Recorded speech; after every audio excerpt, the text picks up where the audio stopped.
This emphasizes that the power of the senses is most rooted in sexuality. And we know that. We know that the most powerful sensory experience that we can have is sexual. That's why everybody's so hypnotized by sexuality. So hypnotized and addicted to pursuing a brief and fleeting experience of sensations, which then go away, and then you're left with a lot of problems. People pursue a sexual fantasy. They find some person that seems to embody that sexual fantasy. They pursue that person to try to consummate that sexual fantasy. And when they experience those sensations, then the reality sets in that that person is a bad person, or they have diseases, or they get pregnant, or they turn out to be, a liar. All kinds of problems come out of these types of pursuits, and yet everyone is still addicted to it, not seeing the cost, not realizing that it's their own inability to understand sensations that's causing the problem. When you really comprehend what a sensation is, you can stop being addicted to it. What is a sensation? It is a brief, energetic event. That's all it is.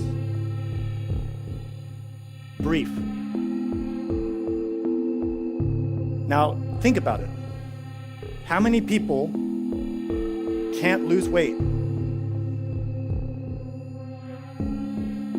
We know there's a lot because that's a huge industry worldwide now. All these promises and products and plans that will guarantee that you will lose all this weight in a short period of time. And yet, think about it. If all the people doing those plans were succeeding, we wouldn't need the plans anymore, would we?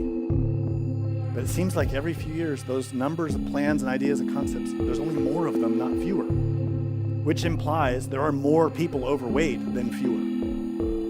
And it implies that none of those plans work. And you know why? No one can control that 1 inch at the tip of their tongue.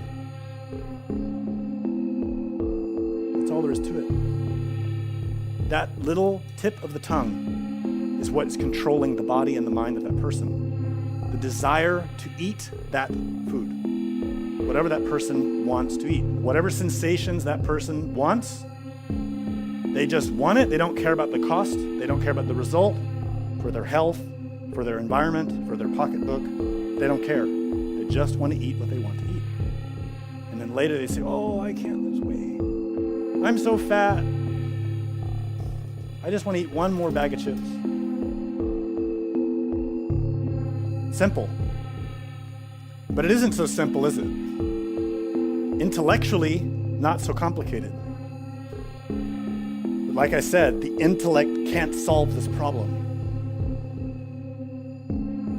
The consciousness can. When you comprehend the sensation is only a brief energetic exchange, and it produces results, then you start to understand what's more important are the results of the sensation, not the experience of them, but what they create.